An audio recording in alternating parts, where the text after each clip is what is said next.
आखिर ऐसा क्या हुआ था जो दुर्योधन की पत्नी बन गई कृष्ण की भक्त। जी हाँ दोस्तों, नमस्कार। द्वापर युग में हुए महाभारत के युद्ध की गवाही कुरुक्षेत्र की जमीन आज भी देती है। यही लड़ा गया था कौरवों और पांडवों के बीच का युद्ध। आम लोगों के बीच तो ये लड़ाई दो भाइयों की और जमीन की थी, लेकिन वास्तव में धर्म की स्थापना के लिए लड़ा गया था महाभारत का युद्ध। कृष्ण न्यायपूर्ण तरीके से सही राजा को गद्दी पर बैठाना चाहते थे, इसलिए तो उन्होंने गीता में भी अर्जुन को न्याय और कर्म की ताकत के बारे में बताया था। कृष्ण ने बताया कि नीयत मायने रखती है।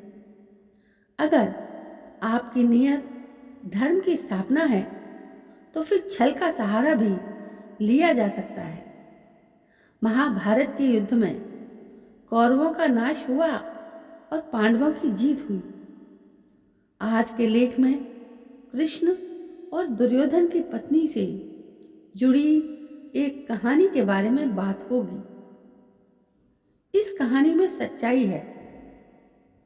इसका पुख्ता प्रमाण तो नहीं है, लेकिन किंवदंतियों और समाज में प्रचलित कहानियां होने के कारण आज हम यहाँ इसका जिक्र कर रहे हैं। दुर्योधन की पत्नी का नाम था भानुमति, जो कि बेहद खूबसूरत थी।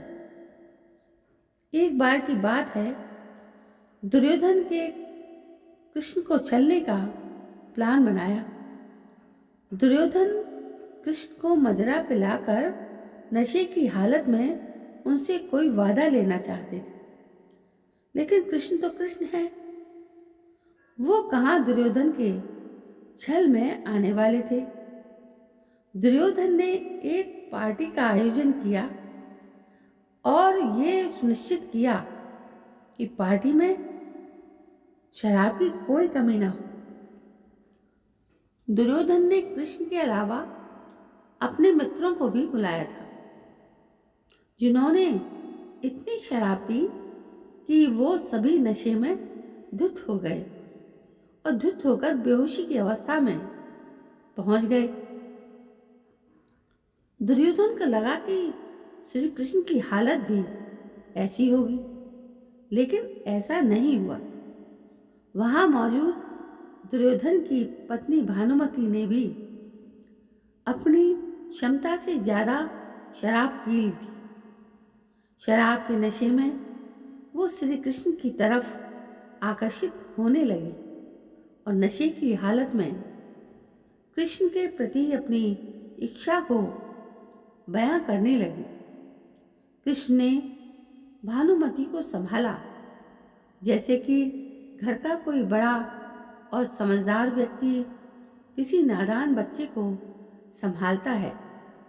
कृष्ण भांप गए थे कि हालात खराब होने वाले हैं और अगर भानुमति को संभाला नहीं गया तो वो खुद पर उंगलियां उठवाने की हालत में चली जाएंगी।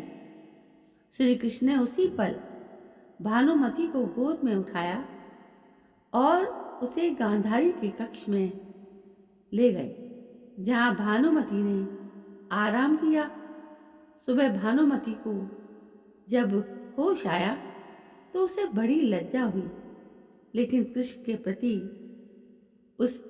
उसका आदर बढ़ गया और उसी दिन के बाद से वो श्री कृष्ण की परम भक्त हो गई।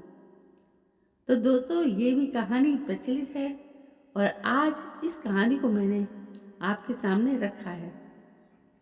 कितनी सच है कितनी गलत है ये हमें नहीं पता, लेकिन कहानी तो कहानी होती है जिससे सिर्फ मनोरंजन होता है।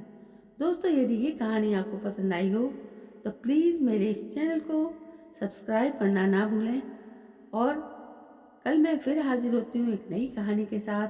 तब तक के लिए जय हिंद, वंदे मातरम।